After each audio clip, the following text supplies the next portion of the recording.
الحمد لله رب العالمين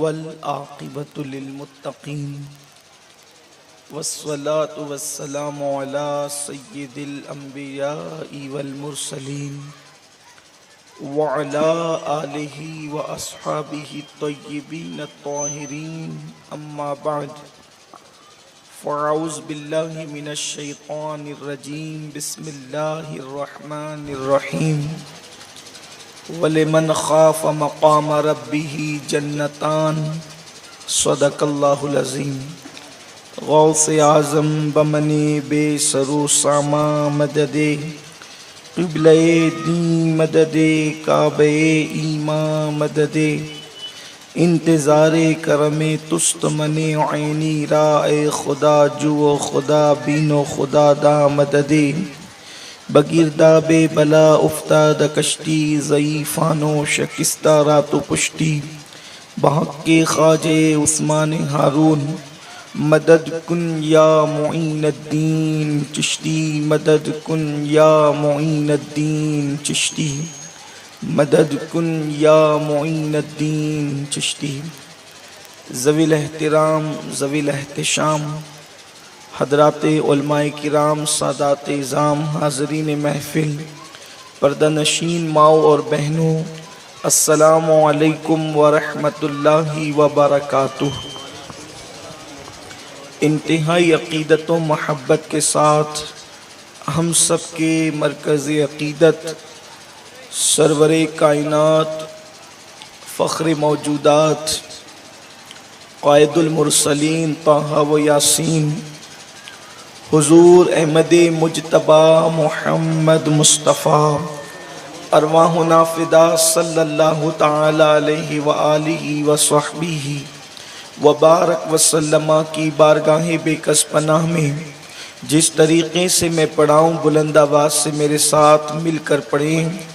الصلاة والسلام علیک یا رسول اللہ، الصلاة والسلام علیک یا رسول اللہ، الصلاة والسلام علیک یا نبی اللہ، الصلاة والسلام علیک یا نبی اللہ، الصلاة والسلام علیک یا حبیب اللہ، الصلاة والسلام علیک یا حبیب اللہ، وعلی آلک و اصحابک یا نور اللہ، وعلی آلک و صحابک یا نور اللہ، صلی اللہ تعالی علیہ وسلم۔ صلی اللہ تعالی علیہ وسلم۔ دن لہو میں کھونا تجھے، شب صبح تک سونا تجھے، شرم نبی خوف خدا یہ بھی نہیں وہ بھی نہیں، رزق خدا کھایا کیا فرمان حق ٹالا کیا، شکر کرم ترس سزا یہ بھی نہیں وہ بھی نہیں۔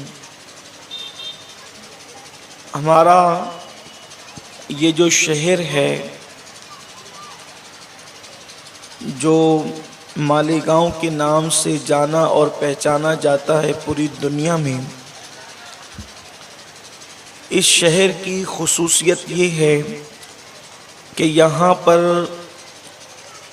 مسلم آبادی زیادہ ہے اور کلمہ پڑھنے والوں کی اکثریت ہے، لیکن کلمہ پڑھنے کے باوجود ایک مسلمان کے اندر جو اوصاف ہونے چاہیے وہ اوصاف ہمارے اندر نظر نہیں آتے، جیسا کہ ایک مسلمان کی صفت ہے، اس کا وصف ہے، اس کی جو شان ہے وہ ہمارے اندر نظر نہیں آتی۔ اور چند دنوں سے شہر کے کچھ ایسے حالات دیکھنے میں اور سننے میں آ رہے تھے کہ کہیں پر چوری کی واردات، کہیں پر ڈکیتی کی واردات، کہیں پر مار پیٹ جھگڑا فساد اور بھی اس طریقے کے ماحول تھے۔ تو سنی دعوت اسلامی کے اراکین نے یہ فیصلہ کیا کہ ہمارا کام ہماری قوم کو صحیح راستہ دکھانا ہے، تو چونکہ کیوں نہ ایسا ہو کہ ہم اپنی قوم کی اصلاح کے لیے کچھ کوشش کریں، اور اسی مناسبت سے 10 دن کا یہ امام علی مقام کی شہادت کی نسبت سے، یعنی 10 تاریخ آپ کی شہادت کی ہے، تو 10 دنوں کی مناسبت سے عشرہ اتحاد امت، لوگوں کو جوڑنے کا کام کیا جائے۔ پڑوسی سے دور ہے، میری بات پہ توجہ کریں گے آپ، پڑوسی سے دور ہے، بھائی سے دور ہے، بہن سے دور ہے، شوہر بیوی سے دور ہے، حتیٰ کہ یہ بات کہنے میں اب مجھے بہت حیرت بھی ہے، شرم بھی ہے، لیکن یہ حقیقت بھی ہے کہ بندہ خدا سے دور ہے، بندہ خدا سے دور ہے۔ تو چونکہ دوریاں ہی دوریاں بڑھتی جا رہی ہے، تو کیوں نہ ایسا ہو کہ چلو اب کسی کو ایک شعور دیتے ہیں، فکر دیتے ہیں کہ جڑیں، ایک اتحاد کی فضا قائم کریں، پڑوسی سے اتحاد کرے، بھائی سے اتحاد کرے، بہن سے اتحاد کرے، ماں بیٹے سے اتحاد کرے، گویا کہ ایک عاشق رسول دوسرے عاشق رسول سے اتحاد کرے، حتیٰ کہ بندہ جو اپنے اللہ سے دور جا چکا ہے، اب وہ بندہ توبہ کر کے اپنے اللہ کے قریب آنے کی کوشش کرے، اپنے اللہ کی رحمت کو منانے کی کوشش کرے۔ اسی سلسلے میں یہ پروگرامات کا انعقاد کیا گیا ہے۔ آپ حضرات کو میں مبارکباد پیش کرتا ہوں کہ آپ کے وجہ سے حوصلے بلند ہوتے ہیں پروگرام کرنے والوں کے، اور آپ دور دور سے اپنی مصروفیات کو بالائے طاق رکھ کر آپ تشریف لاتے ہیں۔ آج کا عنوان ہے اللہ کی خشیت، اللہ کا خوف۔ اچھی طرح یاد رکھیں، جب بھی کسی معاشرے سے، جب بھی کسی سماج سے اللہ کا خوف اٹھ جاتا ہے، خدا کی خشیت اٹھ جاتی ہے، تو اس وقت وہ معاشرہ تباہ ہوتا ہے، وہ معاشرہ بگڑ جاتا ہے۔ میرے پیارے آقا صلی اللہ علیہ وسلم کے پیارے دیوانوں، اسلام میں اللہ کے خوف کی بڑی اہمیت ہے، اللہ کی خشیت کی بڑی اہمیت ہے، اس لیے کہ جس کے دل میں اللہ کا ڈر پیدا ہو، اللہ کا خوف پیدا ہو، اللہ کی خشیت پیدا ہو، تو پھر وہ بندہ اللہ کے قانون کے خلاف اپنی زندگی کو نہیں گزارتا۔ انسان چوری کیوں کر رہا ہے؟ اس لیے کہ اس کے دل میں اللہ کا خوف نہیں ہے۔ انسان جھگڑا کیوں کر رہا ہے؟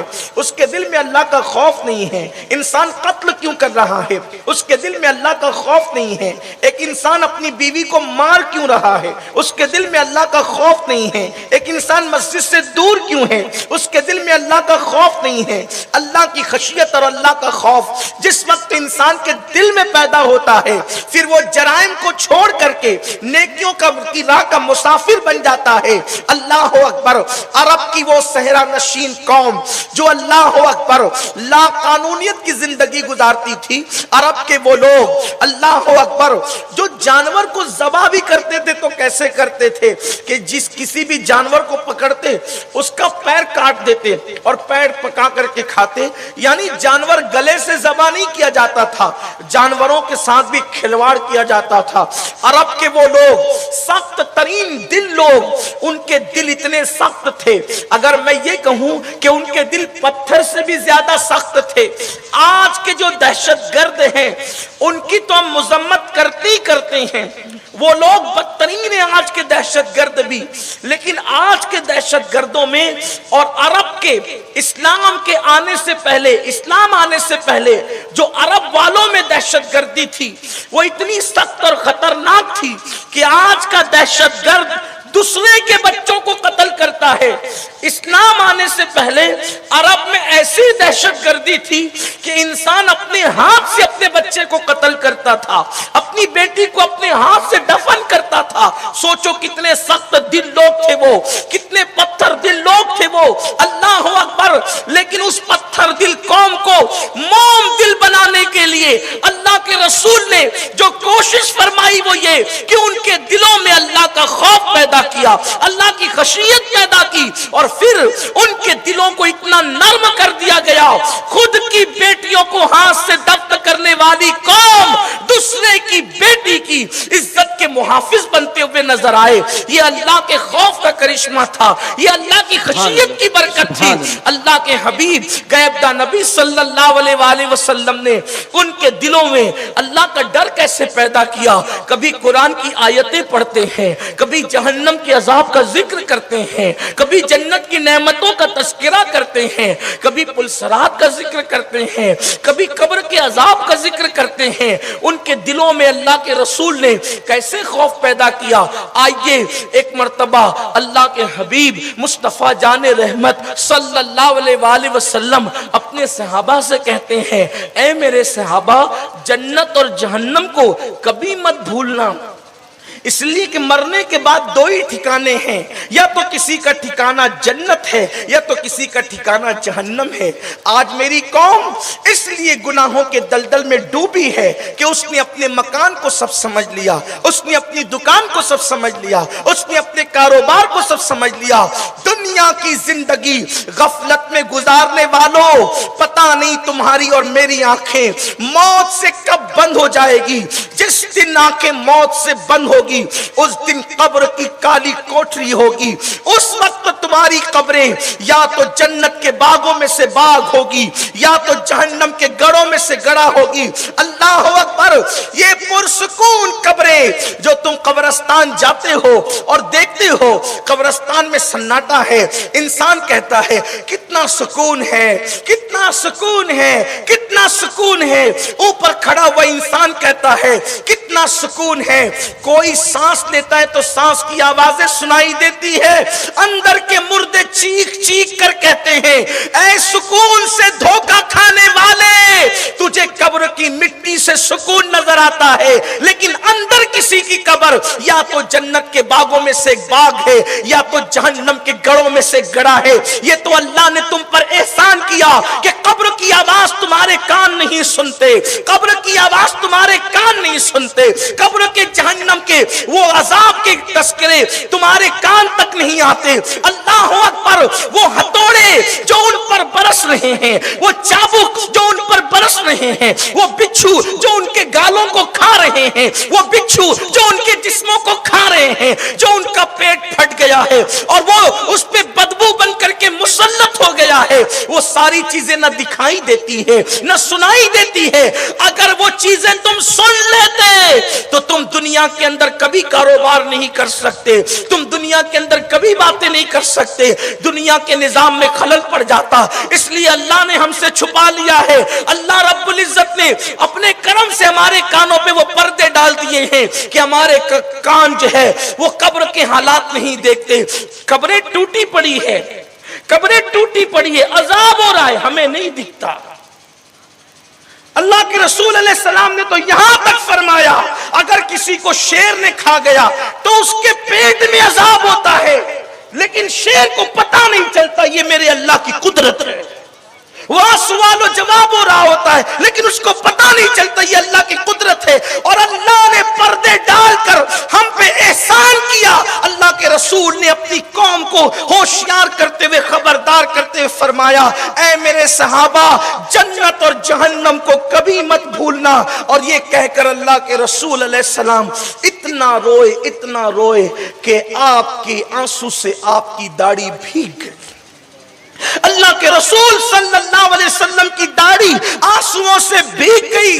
اور آقا کریم صلی اللہ علیہ وآلہ وسلم فرماتے ہیں اے میرے صحابہ, اللہ کے عذاب کے بارے میں جو میں جانتا ہوں اگر میں تم کو بتا دوں تو تم جنگل جنگل بھٹکتے رہو گے, کھانا پینا چھوڑ دو گے, کاروبار چھوڑ دو گے, دنیا کی عیش چھوڑ دو گے, دنیا کی لذتیں چھوڑ دو گے. اس لیے تمہیں اللہ کے عذاب کے بارے میں کما کہو بتایا نہیں جاتا, لیکن ہم پہ احسان کر کے مکمل خدا کا عذاب بتایا نہیں گیا ہے. لیکن انسان جو ہے اللہ اکبر عذاب سے بے خوف ہو کر, آخرت سے بے خوف ہو کر جو ہے وہ گناہوں کے اندر دلدل میں ڈوبتا ہی جا رہا ہے. آپ سوچو تو صحیح کتنے مسلمان ہیں جو گناہ سے بچنے کی کوشش کرتے ہیں, مسجدیں ہم ویران کریں, جھوٹ اپنی زبان سے ہم بکیں, چگلیاں ہم کریں, گالیاں ہم دیں.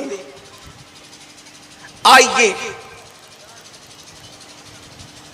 اپنی گفتگو کو آگے بڑھانے سے پہلے، اس لیے کہ 10 دن مسلسل ملاقاتیں ہوگی تو ٹائم کی پابندی رکھنی ہوگی، لیکن ایک بات میں آپ کو بتاؤں پہلے کہ دیکھو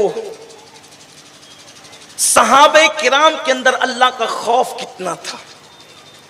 پہلے تو آپ یہ ذہن میں رکھ لیں کہ اللہ کے رسول کا ہر صحابی جنتی ہے۔ سب بولو بے شک سبحان اللہ، تائید کرو، حضور کا ہر صحابی جنتی ہے، حضور کا ہر صحابی جنتی ہے۔ وہ جنتی لوگ جہنم سے کتنا ڈر، جن کو حضور نے جنتی کہا۔ اور پھر ایک خاص بات، وہ جو 10 تھے 10 جن کو عشرہ مبشرہ کہتے ہیں، ان کو حضور نے جنتی کہا۔ ایک دن اللہ کے رسول نے فرمایا، بات آ گئی تو عرض کروں، سرکار نے فرمایا میرے صحابہ تم عصر کی نماز کے بعد میرے پاس آنا، میں تمہیں جنت دوں گا۔ تم عصر کے بعد میرے پاس آنا، میں تم کو جنت دوں گا۔ قربان دیتا وہ ہے جو اس کے پاس خود موجود ہوتا ہے۔ اگر کوئی مجھ سے کہے کہ سید صاحب آپ ہمیں پیسے دیں، اگر ہوں گے تو دوں گا، اگر یہاں کوئی مجھ سے کہے رومال دے، میں نہیں دے سکتا، کیونکہ اس وقت میرے پاس رومال نہیں ہے، میرا خود کا کوئی رومال نہیں ہے، کسی نے احسان کرتے ہوئے میرے پاس رکھ دیا ہے، استعمال کے لیے، مالک نہیں بنایا ہے۔ لیکن جس کا مالک میں ہوں، آپ کے امامہ دے دیں الحمدللہ مالک ہوں، اتار کے دے سکتا ہوں، ٹوپی دے دے دے سکتا ہوں، انگوٹھی دے دے دے سکتا ہوں، چپل دے دے، جس کے جو میرے پاس ہو، جس کا میں مالک ہوں وہی دے سکتا ہوں، جس کا مالک نہیں وہ نہیں دے سکتا۔ اور پھر اس کے بعد اللہ کے رسول نے کہا عصر بعد آنا، میں تمہیں جنت دوں گا۔ آنے والے اب اللہ کے رسول جنت بانٹنے لگے۔ حضور کہتے ہیں ابو بکر فی الجنہ، عمر فی الجنہ، عثمان فی الجنہ، علی فی الجنہ، سعد فی الجنہ، سعید فی الجنہ، طلحہ فی الجنہ، ابو عبیدہ ابن الجراح فی الجنہ۔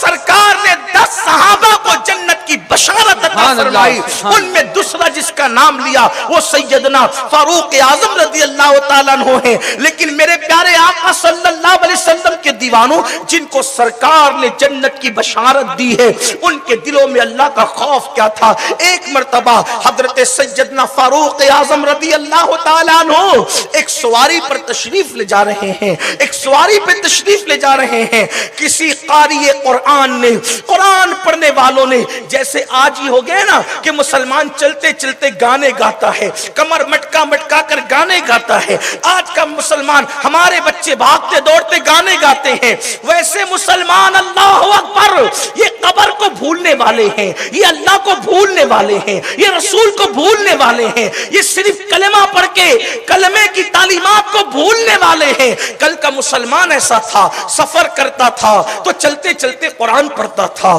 مسلمان گھر سے نکلتا تھا تو قرآن پڑھتا تھا، مسلمان بیٹھتا تھا تو قرآن پڑھتا تھا۔ حضرت سرکار غریب نواز رضی اللہ تعالیٰ عنہ نے جو کلام لکھا ہے وہ کلام یہ ہے کہ قرآن میرا باغ ہے اور میں اس کی بلبل ہوں۔ آپ اندازہ کریں، یعنی بلبل کو باغ سے جتنا پیار ہوتا ہے، سرکار غریب نواز کہتے ہیں قرآن سے مجھے اتنا پیار ہے۔ اور پھر قرآن کی برکت کیا ہے، اگر کوئی گھر سے نکلتے وقت آیت الکرسی پڑھے 2 فرشتے حفاظت کے لیے ساتھ ہو جاتے ہیں، کوئی گھر میں داخل ہوتے وقت تو 3 بار قل ہو اللہ پڑھے تو اللہ اس کو اتنی دولت دے گا کہ اس کی نسلوں تک کام آئے گی۔ دیکھو یہ قرآن کی برکت ہے۔ بہرحال سیدنا فاروق اعظم رضی اللہ تعالیٰ عنہ ایک سواری پر تشریف لے جا رہے ہیں، قرآن پڑھنے والا قرآن پڑھتا ہے، اِنَّا عَذَابَ رَبِّكَ لَوَاقِعٌ،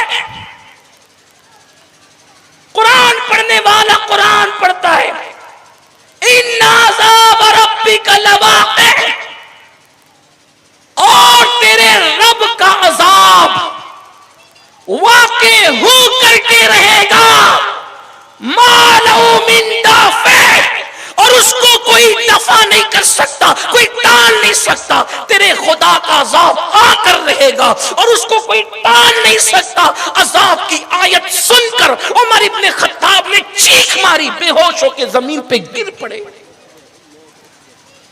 اللہ کی عذاب کی آیت سن کر عمر ابن خطاب چیخ کر زمین پہ گر پڑے، بے ہوش ہو گئے۔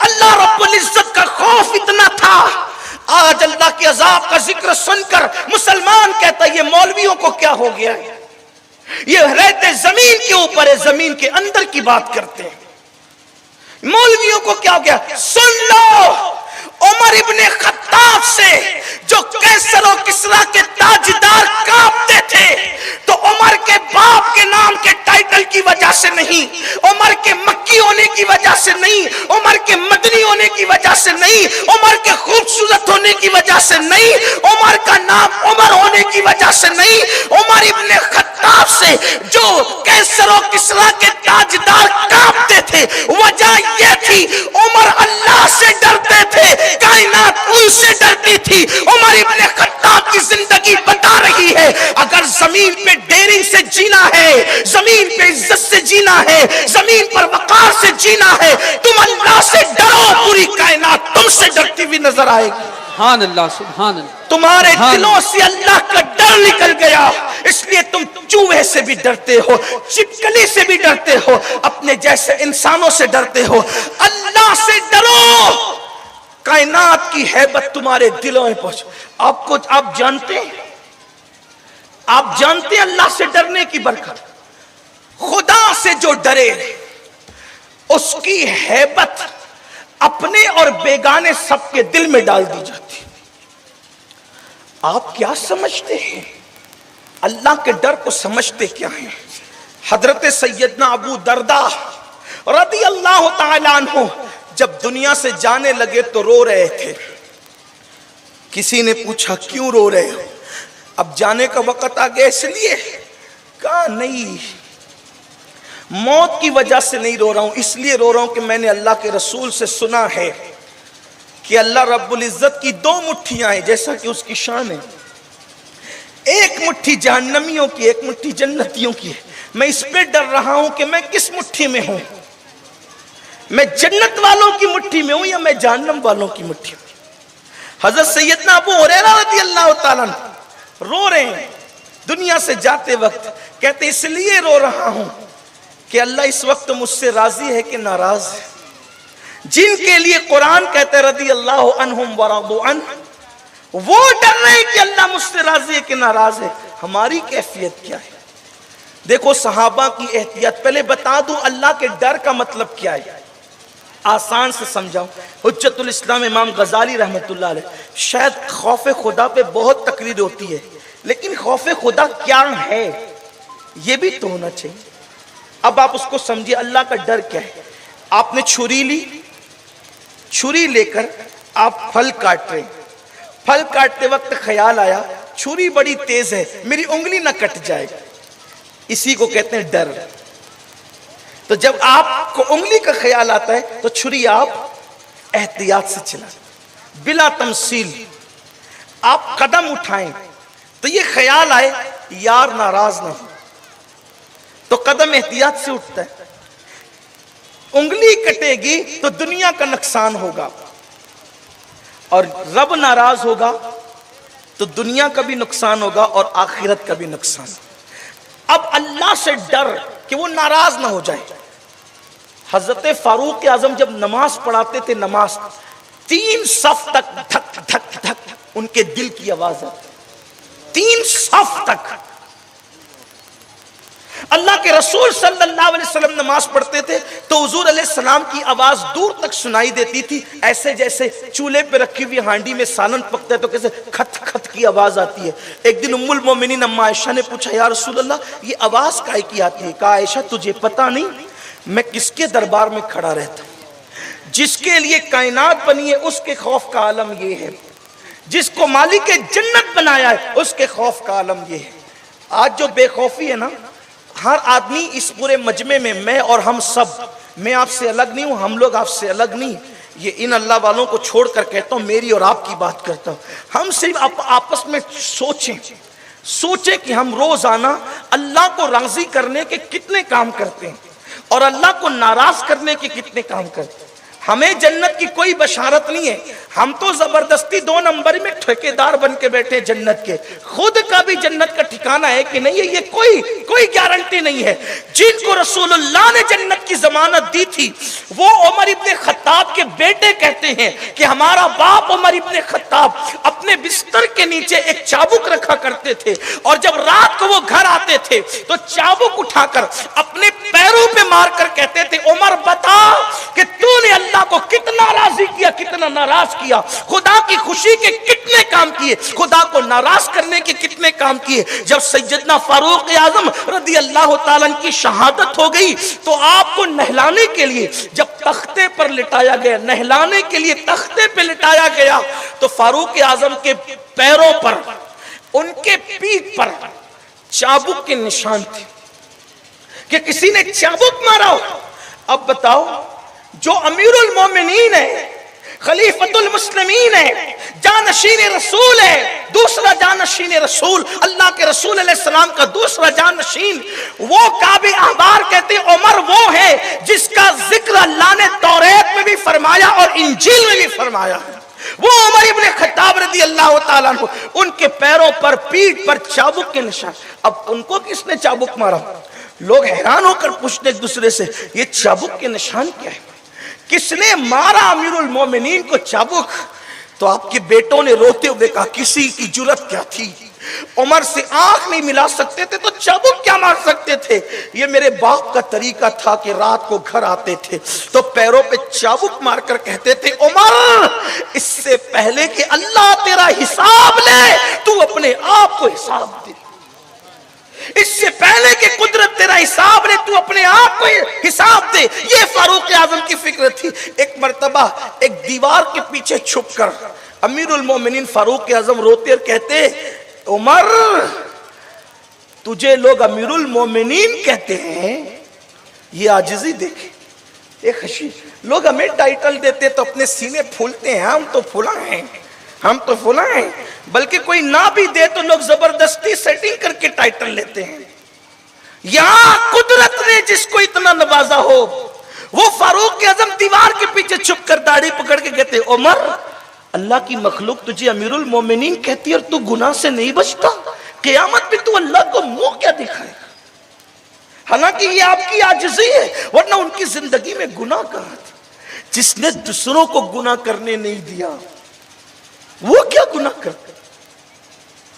یہ فاروق اعظم رضی اللہ تعالیٰ کی فکر، بات دور نکلی، ایک بات مجھے یاد آتی، دیکھو صحابہ کتنا ڈرتے تھے، آج ہم غیبت کر لیں، چگلی کر لیں، حرام کھا لیں، کسی کا حق دبا کے بیٹھ جائیں، بہنوں کے حصے دبا کے بیٹھ جائیں، بھائیوں کے حصے کھا جائیں، پھر بھی حاجی صاحب کہلائیں، پھر بھی نمازی صاحب کہلائیں۔ حدیث پاک میں آتا ہے کہ 1 انچ زمین آپ نے کسی کی ہڑپ کی تو 7 طبق زمین کھود کر کے وہ قیامت میں آپ کے گلے میں لٹکائی جائے گی، اور جب تک لوگوں کا حساب کتاب نہیں ہوگا وہ آپ کے گلے میں لٹکی رہے گی۔ 1 انچ زمین کی بات میں کر رہا ہوں، 1 انچ زمین۔ ہر سال حج کو جانا فائدے نہیں دے گا، پہلے فرائض ادا کرے، ہر سال حج کو جانا نفل ہے، بہن کا حصہ دیں، پڑوسیوں کا حق دے، بھائیوں کا حق دے۔ آپ سوچے تو صحیح، امام اہل سنت اس حدیث کو لکھ کر کے اس پہ تبصرہ کرتے ہیں، میرے عزیزو 10-20 کلو مٹی گردن میں لٹکا دی جائے تو ہم سے برداشت نہ ہو، 7 طبق زمین اگر 1 انچ زمین ہم نے کسی کی رکھ لی وہ گلے میں لٹکی رہے گی، کب تک؟ 50,000 سال تک۔ 1/1 کی زمین بھی اگر لے لی کسی کی، لوگ گھر بناتے وقت تو اتنی بدنیتی کا شکار ہوتے، سوچتے کہ پڑوسی کے ادھر ہی کھسکیں، ہر بندہ سوچتا ہے ادھر ہی کھسکیں، یعنی دوسروں کا ہڑپ کرنا ہے، خود نہیں دیں گے۔ مسلمانوں کو کیا ہو گیا؟ کل تک مسلمان گھر بناتا تھا تو اپنی زمین احتیاطاً چھوڑ کے بناتا تھا، اگر 1 انچ زمین میری چھوٹ گئی، 1 فٹ چھوٹ گئی، کوئی غم نہیں ہے، مگر قیامت کے دن میری پکڑ تو نہیں ہوگی، یہ سوچ کر مسلمان زمین چھوڑ دیتا تھا۔ آج تو کھسکتے ہی جا رہے ہیں، آج مسلمانوں کے دلوں میں کوئی بس دنیا دنیا اتنی رچ بس چکی ہے دنیا کہ اب قبر کا خیال نہ رہا، آخرت کا خیال نہ رہا۔ آئیے کیسے زندگی گزاری ان اللہ والوں نے ایک حدیث مجھے یاد آتی ہے، ایک صحابی ہے میرے آقا علیہ السلام کے، حضور علیہ السلام کے صحابی ہیں، ان کا نام ہے عمر ابن سعد رضی اللہ تعالی عنہ۔ ان کو حمص کا گورنر بنایا تھا امیر المومنین سیدنا فاروق اعظم رضی اللہ تعالی عنہ۔ اب دیکھنا مسلمان کیسے تھے، اسلام کے ماننے والے کیسے تھے، ڈھونڈیے آپ، تلاش کیجئے۔ میں تو آپ کو یہ کہتا ہوں، برا نہیں مانے تو ہم نے چولے بدل لیے، دل نہیں بدلے۔ ہم نے چولے بدلے، دل نہیں بدلے۔ چولا بدلنے سے کچھ نہیں ہوتا، چولا بدلنے والے بہروپیے ہوتے ہیں، دل بدلنے والے اللہ والے ہوتے ہیں۔ دل بدلیں، فکر بدلے، سوچ بدلیں۔ عمر بن سعد رضی اللہ تعالیٰ کو حمص کا گورنر بنایا۔ گورنر مطلب کیا؟ پورے شہر کا سب سے بڑا سیاسی لیڈر۔ اب ہمارے یہاں تو یہ ہماری اس دنیا میں کہ اگر پورے شہر کا کوئی سیاسی لیڈر بنے تو وہ سوچے کہ سب میں ہی ہڑپ کروں، ہے نا؟ یہ آج کل فکر ہے، میں اس پہ کوئی تبصرہ نہیں کرتا، بلکہ لوگوں کی فکر تو یہ ہے یار کوئی محلے کا کارپوریٹر بنتا ہے تو وہ گٹر کے پیسے بھی کھا جاتا ہے۔ یہ کیفیت صورتحال ہے، لوگوں کو گٹر کا پیسہ بھی نہیں پورتا، یہ صورتحال ہے۔ کسی کا حال یہ ہے وہ بیواؤں کا پیسہ کھا جائے، کسی کا حال یہ یتیموں کا پیسہ۔ ارے اتنا سا پیٹ لائے ہو، 4 انگل کا کھاؤ گے کتنا؟ اللہ کے رسول علیہ السلام فرماتے ہیں کہ انسان کا پیٹ اتنا برا برتن ہے کہ اس کو قبر کی مٹی کے سوا کوئی نہیں بھر سکتا۔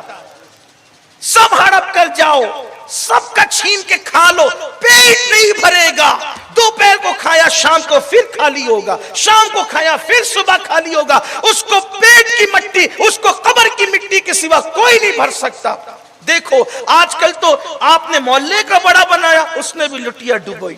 آپ نے دین میں کسی کو بڑا بنایا، اس نے بھی لٹیا ڈبوئی، اس لیے کہ چولے بدلے، دل نہیں بدلے۔ اور میرے آقا نے فرمایا قدرت تمہارے لباس، چہرے، مال نہیں دیکھتی، قدرت تو تمہارے دل دیکھتی ہے۔ اچھے کپڑے پہن کر قدرت کے یہاں کسی کو ڈگری نہیں ملتی، اچھا دل بنانے کی وجہ سے قدرت کے یہاں ڈگری ملا کرتی ہے۔ حضور کے صحابہ تھے شاندار صحابہ، روئے زمین پر ایسی مخلوق کسی نے نہ دیکھی ہوگی، روئے زمین پر ایسی مخلوق کسی نے نہ دیکھی ہوگی جو میرے نبی کے یار تھے۔ تن من دھن تیرے قدم پروارے، کیا نصیبے تھے تیرے یاروں کے۔ جس مسلمان نے دیکھا انہیں ایک نظر، اس نظر کی بصارت پہ لاکھوں سلام۔ فاروق اعظم نے حمص کا گورنر بنایا ہے حضرت عمر ابن سعد کو۔ نام یاد رکھیں، شان والی ہستیاں ہیں، ان لوگوں کے نام زبان پر آئے تو بھی قدرت مصیبتیں دور کر دیتی۔ یہ وہ بابرکت لوگ ہیں جن کے نام حضور کی زبان پر آئے تھے، یہ وہ مقدس اور معزز ہستیاں ہیں جن کو قدرت نے یاری کے لیے چنا تھا، اپنے محبوب کی یاری کے لیے۔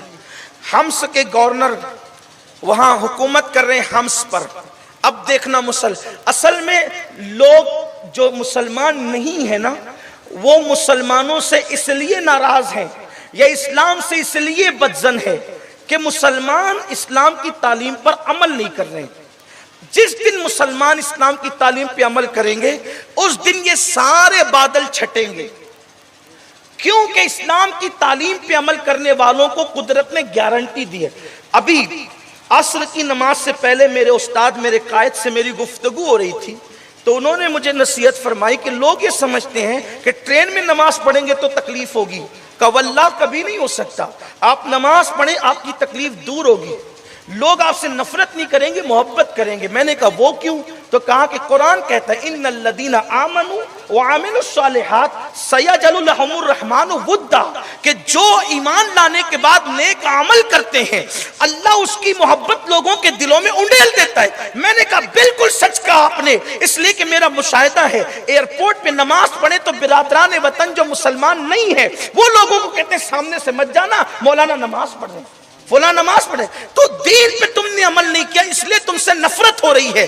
تم آؤ قرآن کی طرف، صاحب قرآن کی طرف۔ نفرت کے یہ جو بادل آئے ہیں نا، یہ ہتھیاروں سے نہیں چھٹنے والے، اور بڑھیں گے، ڈنڈوں سے نہیں چھٹنے والے، اور بڑھیں گے۔ قرآن اور سنت کی طرف آؤ، قرآن اور صاحب قرآن کی طرف آؤ، قرآن پر عمل کرتے جاؤ، ہر بندہ تم سے محبت کرنے پہ مجبور ہوتا چلا جائے گا۔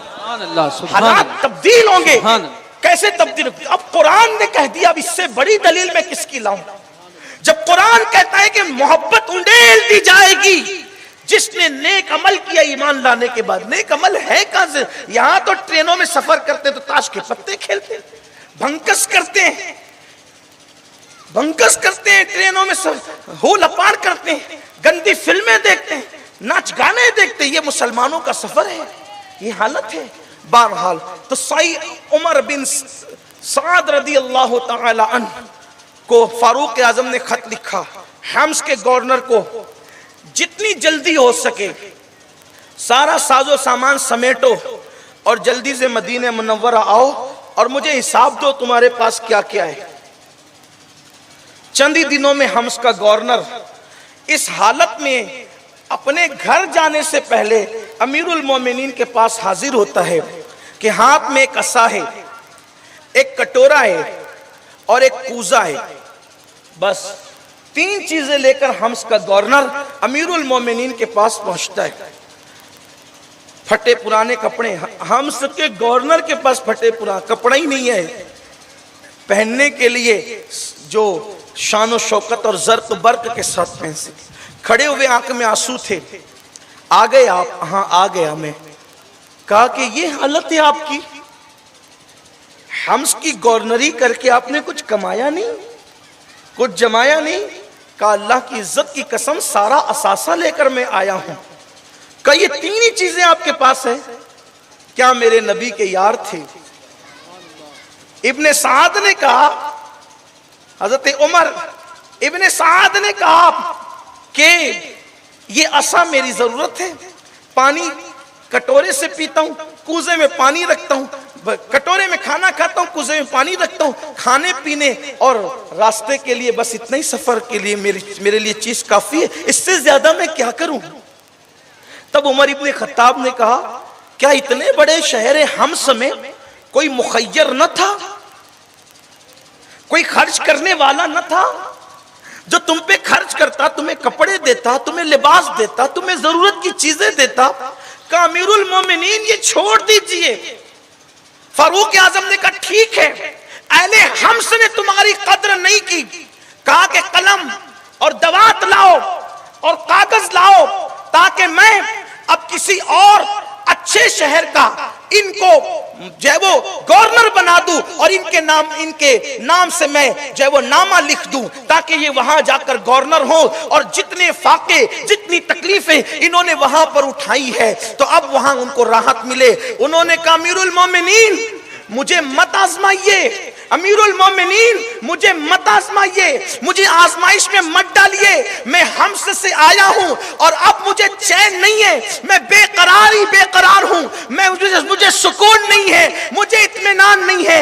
ایک جملے نے, ایک کام نے مجھے تڑپا دیا ہے, ترسا دیا ہے, میں بالکل بے چین اور بے قرار ہو گیا ہوں. اب میں کہیں جانا نہیں چاہتا, اب میں اپنی کٹیا میں اپنی پوری زندگی گزارنا چاہتا ہوں. میں چونکہ رسول اللہ کا صحابی ہوں, اب مجھے خوف یہ ہے کہ غلطی مجھ سے حمص میں ہو گئی, ایک گناہ مجھ سے حمص میں ہو گیا, میں ڈر رہا ہوں اللہ مجھے اس کے پکڑ لے گا, میری پکڑ کر لے گا, میں اللہ کو منہ کیا دکھاؤں گا, رب کی بارگاہ میں کیا حاضری دوں گا, اللہ کی عدالت میں کھڑا رہوں گا تو قدرت میرے لیے کیا فیصلہ کرے گی. مجھ سے بہت بڑا گناہ ہو گیا ہے امیر المومنین, اس لیے اب میں کہیں کا گورنر بننا نہیں چاہتا. اب میں گوش عافیت میں گمنامی کی زندگی گزار کر کے بس رسول اللہ سے اور اپنے رفیق حقیقی سے ملنا چاہتا ہوں. اب سنو, یہاں سے لے کے وہاں تک ہر مسلمان, میری مائیں اور بہنیں بھی دل کے کانوں سے سنے, حمص کا گورنر اب کہیں گورنر بننا نہیں چاہتا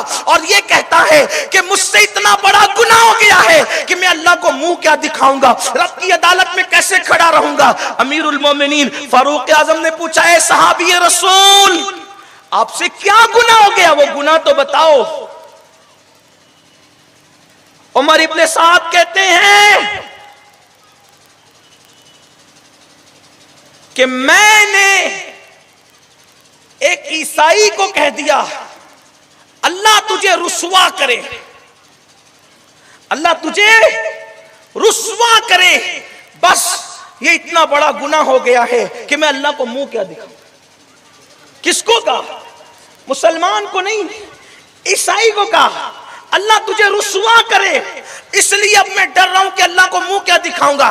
مسلمانوں سوچو، یہ رسول اللہ کے صحابہ ہے، اللہ سے ڈرنے والوں کی یہ شان ہے کہ عیسائی کو، ایک کافر کو کہہ دیا اللہ تجھے رسوا کرے، تو اتنا خوف ہے کہ اللہ کو منہ کیا دکھاؤں گا۔ یہاں تو خود کی بیوی کو ماں بہن کی گالیاں دیتے ہیں، خود کے بچوں کو ماں بہن کی گالیاں دیتے ہیں۔ مسلمان ہو تم، عیسائی کو صحابی کہہ رہے ہیں اللہ تجھے رسوا کرے اس کی غلطی پر، تو آنکھ میں آنسو، اتنی ندامت، اتنی شرمندگی ہے۔ یہاں پر باپ کو بڈھا، ماں کو بڈھی، یہاں تک کے حالات ہیں، بولو اللہ کو منہ کیا دکھاؤ گے؟ وہ مسلمان جو تھے، جو قرآن پہ عمل کرنے والے تھے، وہ تو قبروں میں سو گئے، وہ تو قبروں میں سو گئے، اسلام کتابوں میں مقید ہو گیا، اور اب صرف ٹوپیاں پہن کر اور گوشت کھا کر مسلمانی کا ٹائٹل لے کر کے پھر رہے ہیں۔ کاش کہ ہماری زندگیوں میں اسلام آتا، اسلام کتابوں سے نکل کر ہماری زندگیوں میں آتا۔ میں حیران ہوں، اس بات پر آنکھیں بھیگ جاتی ہے، عیسائی کو ایک جملہ کہنے والا اللہ تجھے رسوا کرے، صحابی ہو کر اتنا ڈر رہا ہے، اور ہم نے کس کو کیا کیا کہا۔ پڑوسیوں سے ہم نے آستینیں چڑھا کر کے لڑائیاں کی، کیا کسر باقی رکھی ہے ہم نے۔ میری قوم کے جوان صرف یہ ہے کہ کسی کی بائک اور کسی کی بائک آپس میں ٹکرا جائے تو وہی ماں بہن کی شروع ہوتی، تو نے کیوں ٹکرایا، تو نے کیوں ٹکرایا۔ جانتا ہوں بہت طاقتور ہو، بہت طاقتور ہونا، بہت طاقتور ہونا یہ نامردی ہے کہ کسی پر آستین چڑھانا نامردی ہے۔ مردانگی کیا ہے؟ میرے نبی نے صحابہ سے پوچھا تھا، اے میرے صحابہ یہ بتاؤ سب سے بڑا طاقتور کون ہے؟ سب سے بڑا طاقتور کون ہے؟ آستینیں چڑھانے والوں، کمزوروں پہ ظلم کرنے والوں، کمزوروں پر آنکھ نکالنے والوں، آؤ اگر طاقتور بننا ہے تو مدینے کے سرکار سے تمغہ لو طاقتور بننے کا۔ عورتوں کو مارتے ہو یہی تمہاری طاقت ہے، غریب کو مارتے ہو تمہاری طاقت ہے، بچے سائیکل سے ٹکرا جائے مارتے ہو گالیاں دیتے ہوئی تمہاری طاقت ہے۔ سنو، آؤ اس طاقتور رسول سے پوچھو طاقتور کون ہے؟ میرے اور آپ کے وہ نبی جن کی قبضے میں قدرت نے اتنی طاقت دی ہے کہ اشارہ کر کے چاند ٹکڑے کرتے ہیں، اشارہ کر کے سورج کو پلٹاتے ہیں۔ اس طاقتور رسول نے اپنے صحابہ سے پوچھا تھا، اور کن طاقتور لوگوں سے؟ فاتح خیبر جو ایک ہاتھ سے خیبر کو کا دروازہ توڑ کر کے پھینک دیتا ہے تو 40 لوگ اس کو اٹھا نہیں پاتے، اتنے طاقتور لوگوں سے پوچھا تھا طاقتور کون ہے؟ کون ہے طاقتور؟ لوگوں نے کہا تھا یا رسول اللہ جو سب کو پچھاڑ گرائے اس کو کوئی نہ پچھاڑ سکے وہ طاقتور ہے۔ حضور نے کہا نہیں نہیں، وہ طاقتور نہیں ہے۔ کافر کون ہے؟ حضور نے فرمایا تھا جس کو غصہ آئے اور وہ غصے کو پی جائے، سب سے بڑا طاقتور وہ ہے۔ وہ بزدل ہے جو آستین چڑھاتا ہے۔ طاقتور اسلام کے نزدیک ہونے، جب دو بائک ٹکرا جائے اپنی غلطی نہ ہو پھر بھی اس کو مسکرا کے کہے ہوتا رہتا ہے، یہ طاقت۔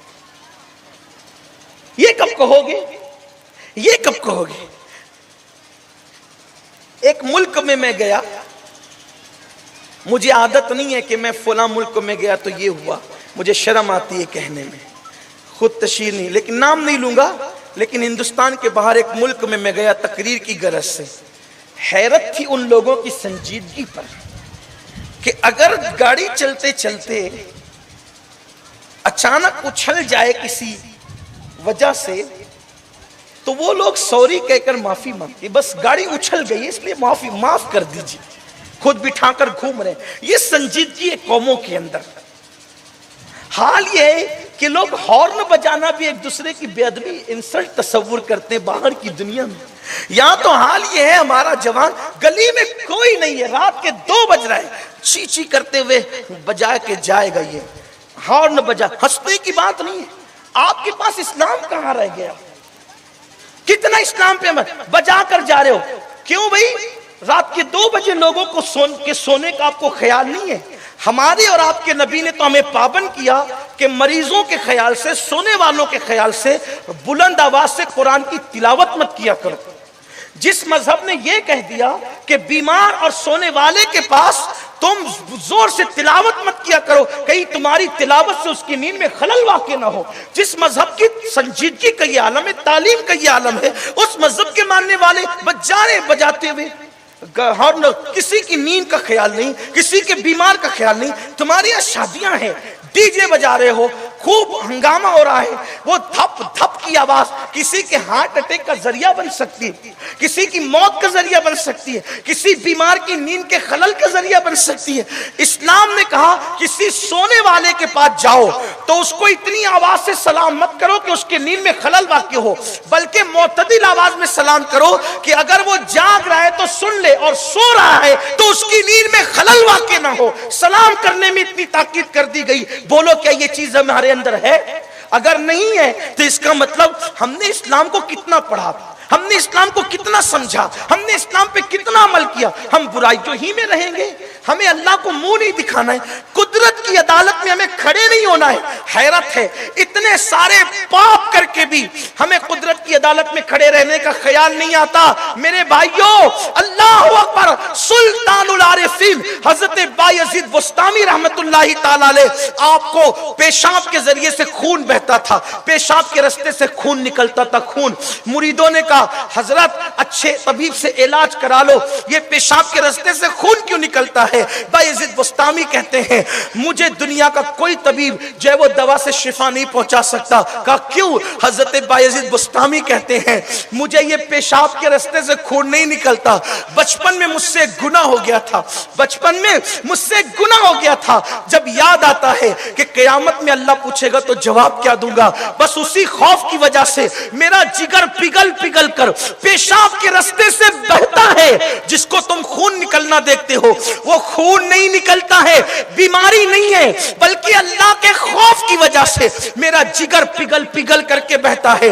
آپ اندازہ کریں جنہوں نے کوئی گناہ نہیں کیا بلکہ وہ خود اپنی فکر میں جس کو گناہ تصور کر رہے ہیں اس کے جواب دینے کا یہ خیال ہے اور ہمیں کوئی خیال نہیں۔ بہرحال بات دور نہ نکلے، وہ بات میں پوری کر دوں۔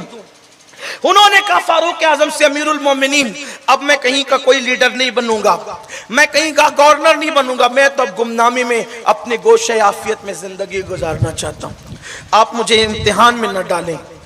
چلے گئے سیدنا فاروق اعظم رضی اللہ تعالی نے ایک آدمی کو، اس لیے کہ وہ عمر تھے، وہاں اتنی جلدی سے کوئی تقوی کی سند لے بھی نہیں سکتا تھا نا، وہ تو فاروق اعظم تھے۔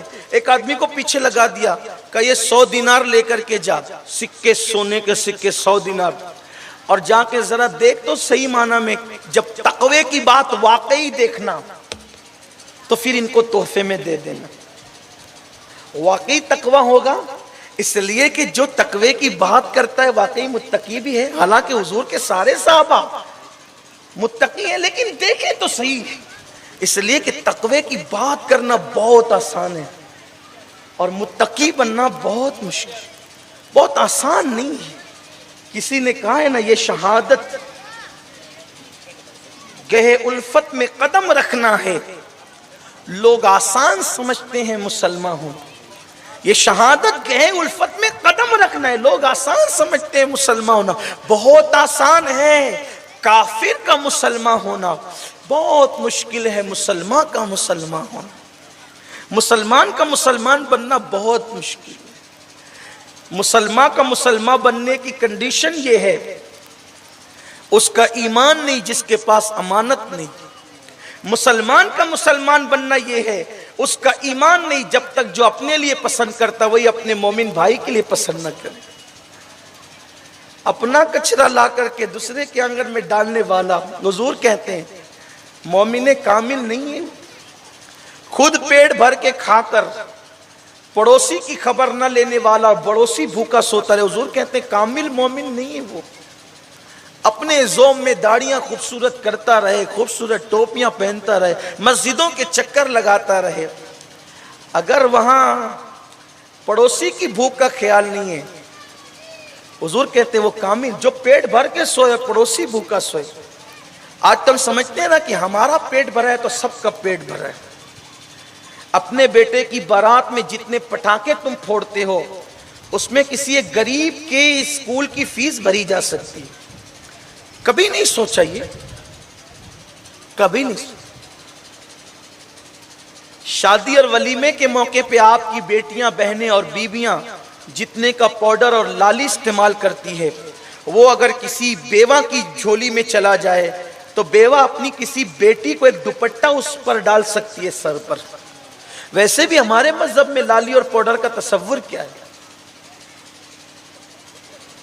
چہرے پہ پاؤڈر لگایا تو آدھے گھنٹے سے زیادہ اس کا اثر نہیں ہوگا، اور لالی میں بعض محققین کے نزدیک سور کی چربی ملی ہوتی ہے۔ ہماری بہنوں پر بھی مجھے تعجب ہے، سور دیکھیں گی تو منہ کو دوپٹہ لگائے گی اور منہ ٹیڑھا کرے گی جیسے کہ کسی نے کڑواہٹ چبا دی اس کے منہ میں، اور سور کی چربی لگا کر کے ولیمے کا کھانا کھانے جا رہی ہے۔ تو یہ سور کی چربی جو تیرے منہ کے لقمے کے ساتھ اور پانی کے ساتھ تیرے منہ میں جا رہی ہے، تو تو سور کی چربی کھا رہی ہے؟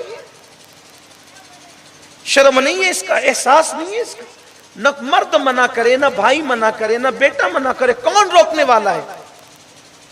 کون ٹوکنے والا ہے؟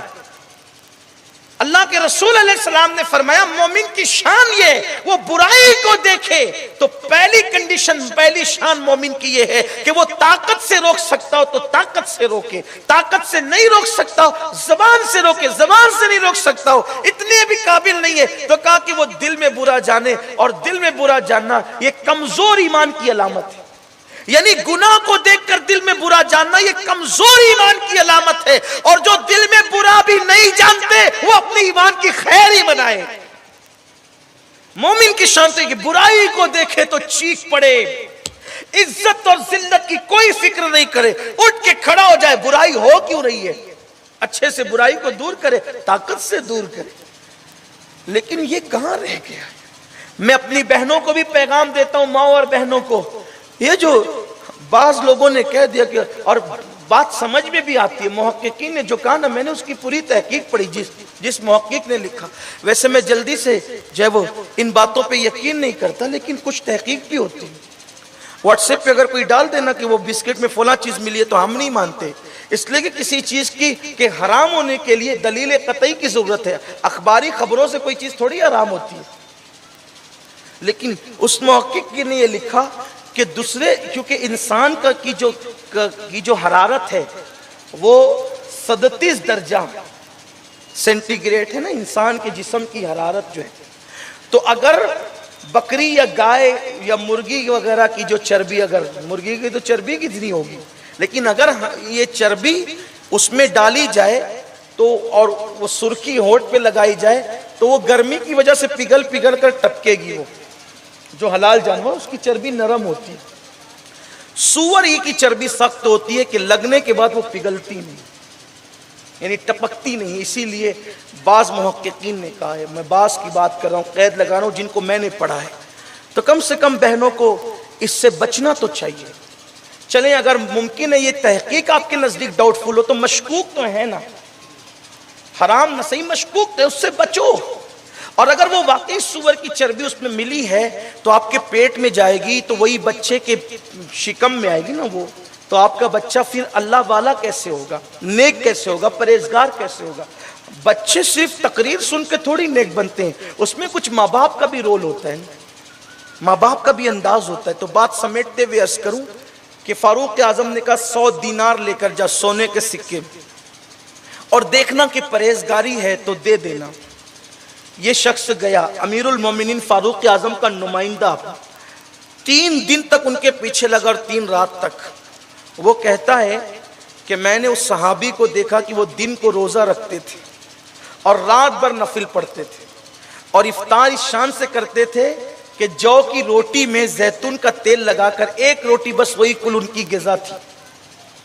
جب 3 دن تک مسلسل میں نے ان کو دیکھا، اور رات اس شان سے گزرتی تھی کہ جب رات کا آخری پہر آتا تو وہ اپنی اللہ کی بارگاہ میں آنسوؤں کی سوگات پیش کر کے کہتے تھے، اللہ میری مغفرت فرما، میری بخشش فرما، اور قیامت کے دن میں تجھے کیا منہ دکھاؤں مولا، میں تو تیرا مجرم ہوں۔